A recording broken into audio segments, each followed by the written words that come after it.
नमस्कार दोस्तों, आप सभी लोगों का ज्ञान एकेडमी में स्वागत है।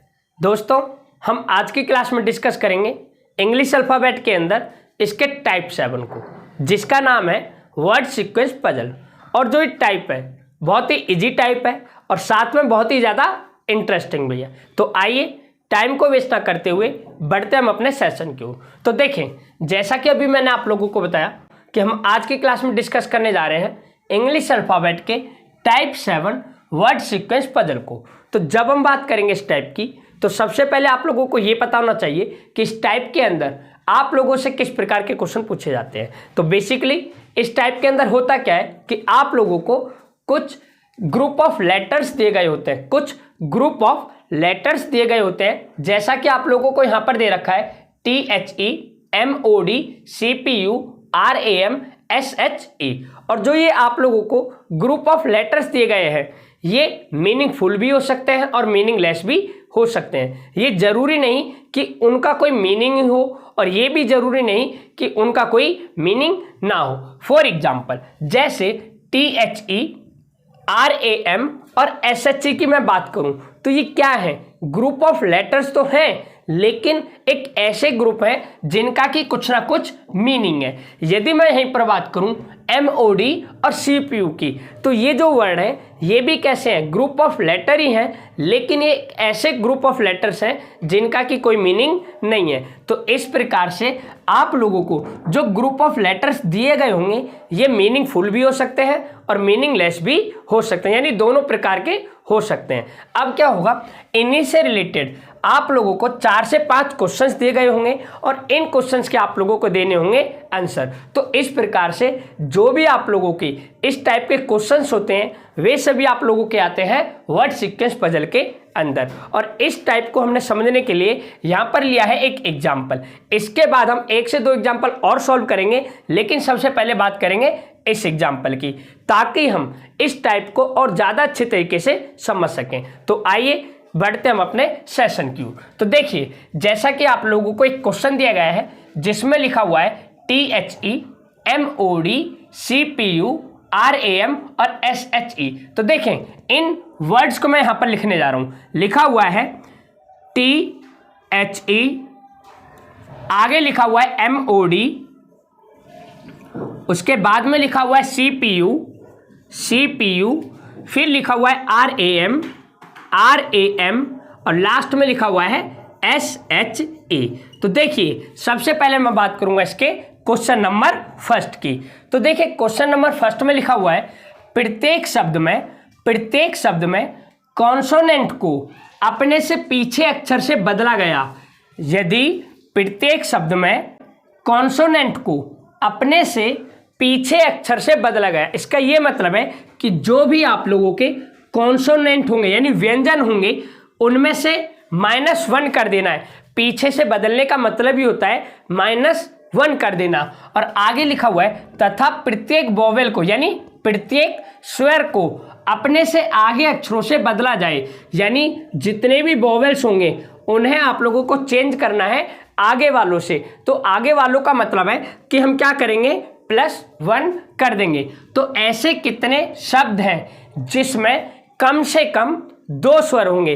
तो फिर हमें ये बताना है कि उनके बाद जो भी हमारे वर्ड्स बनेंगे उनमें ऐसे कितने शब्द होंगे जिनमें कम से कम 2 स्वर होंगे। तो देखिए, ये क्या है, आप लोगों का T कॉन्सोनेंट है। क्या है, कॉन्सोनेंट। तो कहा गया -1 यानी पीछे वाले से चेंज करना है, तो -1 करेंगे। H भी कॉन्सोनेंट है, -1 करेंगे। E आप लोगों का वोवेल है, तो क्या करेंगे, +1 करेंगे। क्या करेंगे, +1। तो देखिए, T से पहले क्या आता है, PQRST यानी S आता है। H से पहले क्या आता है, G आता है। और E के बाद क्या आता है, F आता है। इसी प्रकार से M कॉन्सोनेंट है तो करेंगे -1, O वोवेल है तो +1, D कॉन्सोनेंट है तो -1। तो देखिए, M से पहले क्या आता है, L, O के बाद क्या आता है, MNO, O के बाद आता है P और D से पहले क्या आता है, C। अब देखिए, C कॉन्सोनेंट है तो -1, P कॉन्सोनेंट है -1 और U वोवेल है तो +1। तो देखिए, C से पहले B, P से पहले O और U के बाद आता है आपका वी। क्या आता है? वी। तो देखिए अब आर क्या आपका कॉन्सोनेंट, तो करेंगे -1। तो देखिए पी क्यू आर, तो आर से पहले क्या आ रहा है? आप लोगों का आ रहा है क्यू। क्या आ रहा है? क्यू। अब देखिए ए क्या है? वॉवेल, तो +1 करेंगे, बी आएगा। एम क्या है? कॉन्सोनेंट, तो करेंगे -1, तो क्या आएगा आप लोगों का? एल आएगा। अब देखिए यहां पर एस, एस से पहले तो देखिए P Q R S, R S यानी आर, आर के बाद क्या आ रहा है? एस, यानी एस से पहले क्या आ रहा है? आर आ रहा है। और -1 क्यों किया? क्योंकि ये क्या है? हमारा कॉन्सोनेंट है। अब एच क्या है? कॉन्सोनेंट, तो -1 करेंगे, तो क्या आएगा? जी। और ई हमारा क्या है? वोवेल, तो +1 करेंगे, क्या आ जाएगा?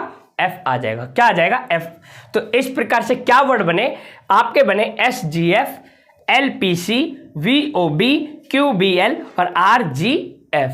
तो अब आपको ये बताना है कि देखिए ऐसे कितने शब्द हैं जिसमें कम से कम 2 स्वर हैं, यानी कम से कम उन वर्ड्स के अंदर 2 स्वर तो होने ही चाहिए, और 2 से ज़्यादा होंगे तो वो भी चलेगा। देखिए यहाँ पर एक वर्ड दिया गया है कम से कम, आप लोग इसका और मतलब समझें। यह आप लोगों को देखिए मैथ में भी पूछा जाता है, यानी मैथ के अंदर भी आता है, रीजनिंग में भी, और भी बहुत सी जगह इस वर्ड का यूज किया जाता है, यानी कम से कम और ज़्यादा से ज़्यादा। तो देखिए कहा गया था कम से कम 2 स्वर हों, तो देखिए कम से कम 2 स्वर, तो कम से कम का ये मतलब होता है कि देखिए कम से कम 2 तो होने ही चाहिए। अगर 2 से ज़्यादा भी होंगे उन्हें भी हम क्या करेंगे? इसके अंदर काउंट करेंगे। और जब भी लिखा होगा ज़्यादा से ज़्यादा, तो ज़्यादा से ज़्यादा का मतलब है कि देखिए ज़्यादा से ज़्यादा, फॉर एग्जाम्पल जैसे लिखा हुआ कि ज़्यादा से ज़्यादा 5 स्वर होने चाहिए, तो इसका ये मतलब है कि ज़्यादा से ज़्यादा यानी मैक्सिमम लेने की जो हमारी प्रायोरिटी होगी वो क्या होगी? 5 होगी,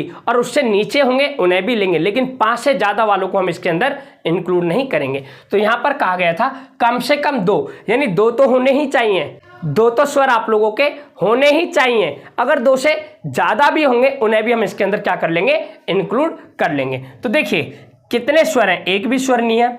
यहाँ पर कितने स्वर हैं? एक भी नहीं है। यहाँ पर केवल एक स्वर है, और यहाँ पर एक भी नहीं है, और यहाँ पर भी नहीं है। तो इसका ये मतलब है आंसर क्या होगा इसका? 0। आपके ऑप्शन में दिए गए होंगे 1, 2, 3 और एक जगह दे रखा होगा 0, या फिर नन भी दे सकता है। तो जब फ्रेंड्स हमने देखा ऐसे कोई भी वर्ड नहीं है जिसमें कम से कम 2 स्वर हो, तो ऐसी कंडीशन में ऑप्शन क्या हो जाएगा? 0 हो जाएगा। क्या हो जाएगा? 0 हो जाएगा। देखेंगे नेक्स्ट क्वेश्चन को। देखिए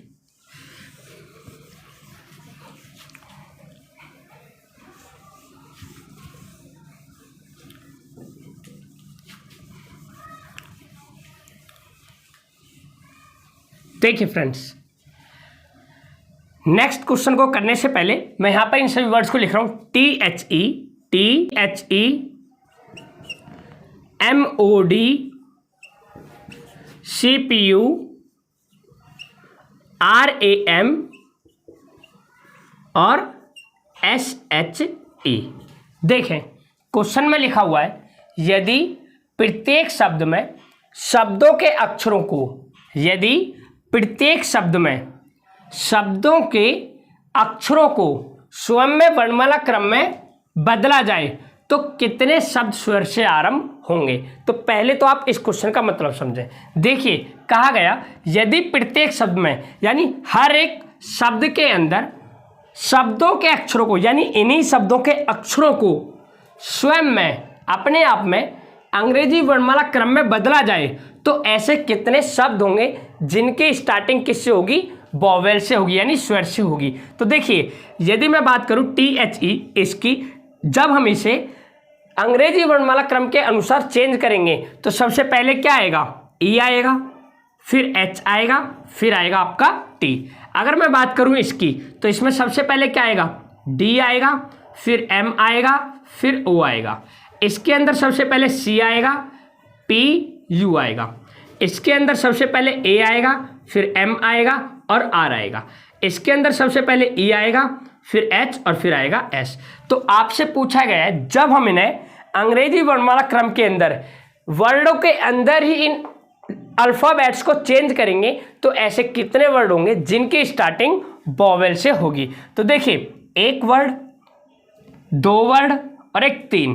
देखिए एक तो आपका ये होगा, एक आप लोगों का ये होगा और एक आप लोगों का ये, यानी इसका आंसर क्या हो जाएगा, 3 हो जाएगा। तो जिस भी ऑप्शन में आप लोगों के 3 दे रखा होगा वो आप लोगों का क्या हो जाएगा, राइट आंसर हो जाएगा। देखेंगे नेक्स्ट क्वेश्चन को।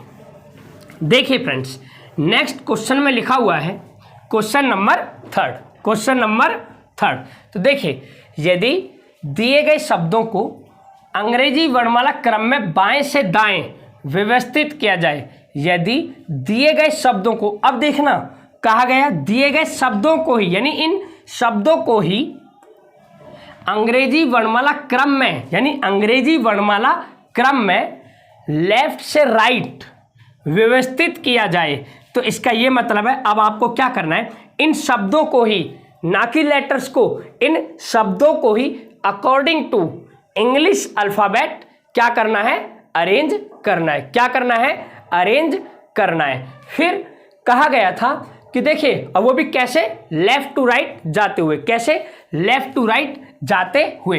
तो कौन सा शब्द बाएं ओर से चौथा होगा, यानी फिर आपको ये बताना है कि लेफ्ट से 4th नंबर पर कौन सा वर्ड आएगा। तो देखिए TMCRS, तो देखिए सबसे पहले कौन सा वर्ड आएगा इसमें, तो सबसे पहले आएगा आप लोगों का CPU। क्या आएगा, CPU। इससे बड़ा क्या है, इससे बड़ा है आप लोगों का MOD। क्या है, MOD। अब देखिए MOD के बाद क्या आएगा, CPU लिख दिया, MOD। तो देखिए ये होता है 20, ये होता है 18 और ये होता है 19। इसका मतलब RAM के बाद आएगा SHE और SHE के बाद आएगा THE, यानी दा। तो देखिए लेफ्ट से आप लोगों को बताना है 4th नंबर पर कौन सा है, तो 1 2 3 4 क्या है, C SHE, और यही आप लोगों का क्या हो जाएगा, राइट आंसर हो जाएगा, राइट आंसर हो जाएगा। अब हम देखेंगे नेक्स्ट क्वेश्चन को, क्वेश्चन नंबर 4 को। तो देखिए क्वेश्चन नंबर 4, तो देखिए क्वेश्चन नंबर 4 में लिखा हुआ है, यदि दिए गए प्रत्येक शब्द के, यदि दिए गए प्रत्येक शब्द के दूसरे अक्षर को, यानी सेकंड लेटर को अंग्रेजी वर्णमाला के उससे पूर्व के अक्षर से बदला जाए, मतलब जो भी प्रत्येक शब्द में सेकंड लेटर है, जो भी प्रत्येक शब्द में सेकंड लेटर है उसको अंग्रेजी वर्णमाला के उससे पूर्व के अक्षर से बदला जाए। पूर्व के अक्षर यानी उसके पहले से बदला जाए, और पहले से बदलने का मतलब ही है हम क्या करेंगे, सभी में -1 कर देंगे। क्या कर देंगे, -1 कर देंगे, तो बदला जाए। तो ऐसे कितने शब्द होंगे, तो ऐसे कितने शब्द होंगे जिसमें एक से ज़्यादा स्वर होंगे, तो ऐसे कितने शब्द होंगे जिसके अंदर एक से ज़्यादा स्वर होंगे। तो देखिए T, S से पहले क्या आता है, G, और E की जगह E आएगा। M अपनी जगह रहेगा। O से पहले क्या आता है, N आता है। क्या आता है, N, और D अपनी जगह रहेगा। C एज इट इज रहेगा। P से पहले क्या आता है, MNO, यानी P से पहले क्या आएगा, O, और देखिए U अपनी जगह रहेगा। R ऐसे ही रहेगा और ये M भी ऐसे ही रहेगा, और जब हम A में से -1 करेंगे तो क्या आएगा, Z। तो देखिए S और E तो ऐसे ही रहेंगे, और S से पहले क्या आएगा, G। क्या आएगा, G आएगा। क्या आएगा, G। अब आप लोगों को ये बताना है कि ऐसे कितने अक्षर हैं, यानी ऐसे कितने शब्द होंगे जिसमें एक से ज़्यादा स्वर होंगे। तो देखिए आप लोग एक बार देख के बताएं कि ऐसे कितने शब्द हैं जिनमें एक से ज़्यादा क्या है, स्वर हैं। क्या है, स्वर हैं। तो देखिए यहाँ पर लिखा हुआ है TGE। क्या लिखा हुआ है, TGE। तो देखिए T और G दोनों कांस्टेंट हैं, यानी एक है। MND, इसी में एक भी वोवेल नहीं है। तो देखिए और U, यानी एक से ज़्यादा वोवेल, एक तो इसमें है, इसमें एक भी नहीं है, और इसमें आप लोगों को केवल एक है। तो इस प्रकार से क्या आंसर हो जाएगा, 1 हो जाएगा। क्या हो जाएगा, 1 आप लोगों का इस क्वेश्चन का आंसर हो जाएगा। तो आशा करता हूं कि आप लोगों को ये सभी क्वेश्चंस बहुत ही अच्छी तरीके से समझ में आए होंगे। अब हम देखेंगे इस पर बेस एक और क्वेश्चन को, तो प्लीज़ आप सभी लोग धैर्य रखें।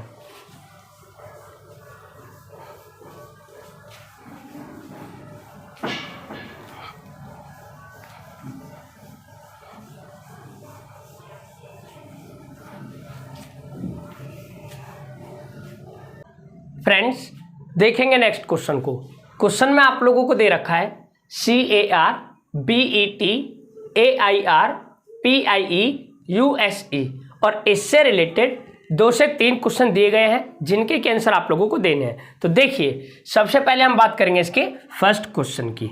तो कहा गया है फर्स्ट क्वेश्चन में, यदि प्रत्येक शब्द में उपसर्ग F को जोड़ दिया जाए, यानी यदि प्रत्येक शब्द में, तो देखिए सबसे पहले हम लिखेंगे इन शब्दों को CAR BET AIR PIE और USE। तो देखें कहा गया यदि प्रत्येक शब्द में उपसर्ग F को जोड़ दिया जाए, तो देखिए उपसर्ग का मतलब होता है प्रीफिक्स, और इसका ये मतलब होता है प्रीफिक्स का कि यदि इस F को इन सभी वर्ड्स के पहले जोड़ दिया जाए तो अंग्रेजी के कितने सार्थक शब्द बन सकते हैं। सिंपल इस क्वेश्चन का कहने का ये मतलब है कि आप लोगों को यहाँ पर कुछ वर्ड्स दिए गए हैं और कहा गया यदि इन सभी वर्ड्स के आगे हम F वर्ड लगा देते हैं तो ऐसे कितने शब्द बन जाएंगे जिनका कि कुछ ना कुछ मीनिंग होता है, यानी मीनिंगफुल होते हैं वो। तो देखिए यदि मैं इसके आगे F लगाता हूँ तो ये क्या वर्ड बन रहा है, F कार। तो क्या ये कोई वर्ड होता है F कार? नहीं होता है। यदि मैं यहाँ पर F लगाता हूँ तो ये हो गया F बैट, तो ये भी कोई वर्ड नहीं होता है। यदि मैं F को यहाँ पर लगाता हूँ तो देखिए क्या हो गया, फेयर, यानी एक वर्ड तो आपका हो गया फेयर, क्योंकि जैसे ही मैंने एयर के आगे F को लगाया तो ये वर्ड बन जाता है फेयर, और फेयर मतलब होता है ठीक ठाक। क्या होता है? ठीक ठाक। अब देखें पाई, अगर मैं इसके आगे F लगाता हूं तो ये हो गया F पाई, तो ये भी कोई वर्ड नहीं है। यदि मैं F को यहां पर लगाता हूं तो ये वर्ड बन जाता है आप लोगों का फ्यूज, जिसका कि मीनिंग होता है। तो इस प्रकार से ऐसे कितने शब्द बनेंगे? 2 बनेंगे। कितने बनेंगे? 2। तो आपका क्या आंसर हो जाएगा? 2 हो जाएगा। पहला फेयर और दूसरा फ्यूज, पहला फेयर और दूसरा फ्यूज। देखेंगे नेक्स्ट क्वेश्चन को। तो देखिए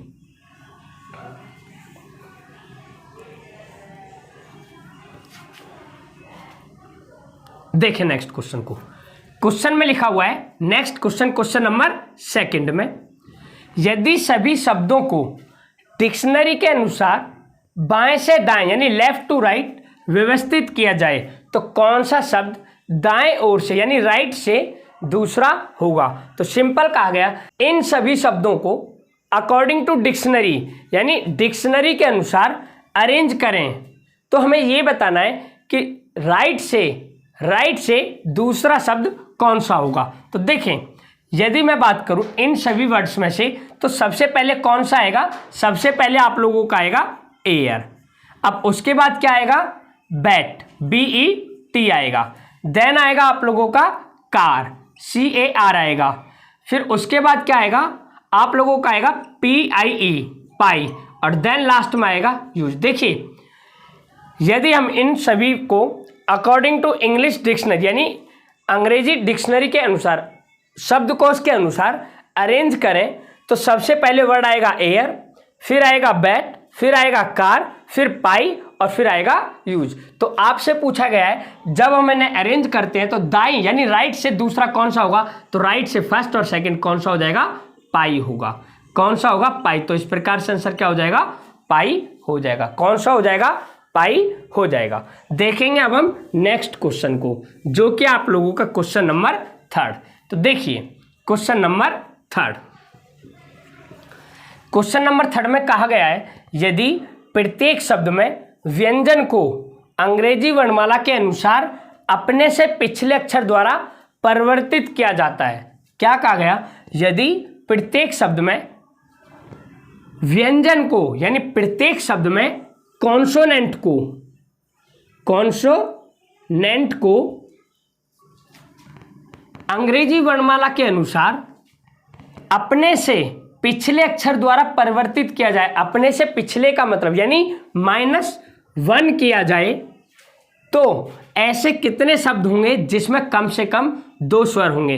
तो सिंपल आपको क्या करना है, कॉन्सोनेंट में से -1 कर देना, यानी -1 करने का मतलब होता है पीछे चले जाना, यानी 1 नंबर पीछे चले जाना। तो देखिए ये आप लोगों का कॉन्सोनेंट है, ये भी कॉन्सोनेंट है, या कॉन्सोनेंट, ये भी कॉन्सोनेंट, इसमें R कॉन्सोनेंट, P कॉन्सोनेंट, और इसमें आप लोगों का S कॉन्सोनेंट, और सभी में से क्या कर देना है, -1 कर देना है।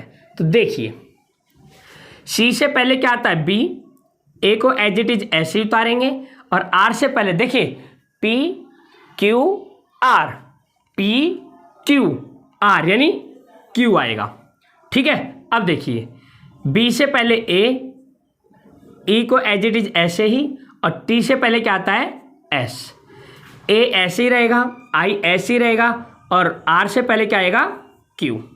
P से पहले देखिए M N O P, M N O यानी O आएगा, I एज इट इज ऐसे ही, और E को ऐसे ही। अब देखिए U को एज इट इज ऐसे ही रखना है।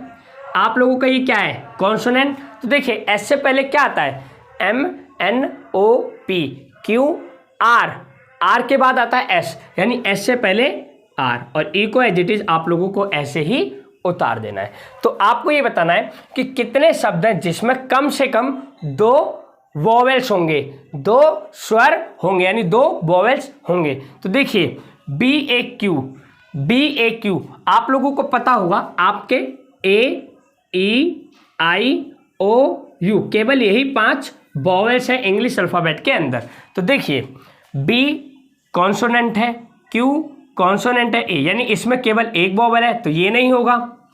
A E देखिए E और A दोनों ही वोवेल्स है, एक तो आप लोगों का ये होगा, क्योंकि हमसे यही तो पूछा है कम से कम 2 तो होने ही चाहिए, तो एक तो आप लोगों का ये होगा। दूसरा देखिए AI, ये भी दोनों वोवेल्स हैं, एक आप लोगों का ये होगा। इसमें O I E तीनों ही वोवेल हैं, तो ये भी हम लेंगे, और इसमें U और E ये भी वोवेल्स हैं। तो इस प्रकार से 1 2 3 4 यानी ऐसे कितने शब्द बनेंगे जिसके अंदर कम से कम 2 वोवेल्स होंगे? तो कितने बनेंगे, 4 बनेंगे। कितने बनेंगे, 4 ऐसे शब्द बनेंगे। तो फ्रेंड्स आशा करता हूं कि आप लोगों को ये क्वेश्चन भी बहुत ही अच्छी तरीके से समझ में आया होगा। तो इस प्रकार से आप लोगों का जो टाइप चल रहा था, type number 7 word sequence puzzle, आज की क्लास में पूरी तरीके से समाप्त होता है। मिलेंगे फिर हम एक नेक्स्ट सेशन के साथ, तब तक के लिए thank you, bye and take care.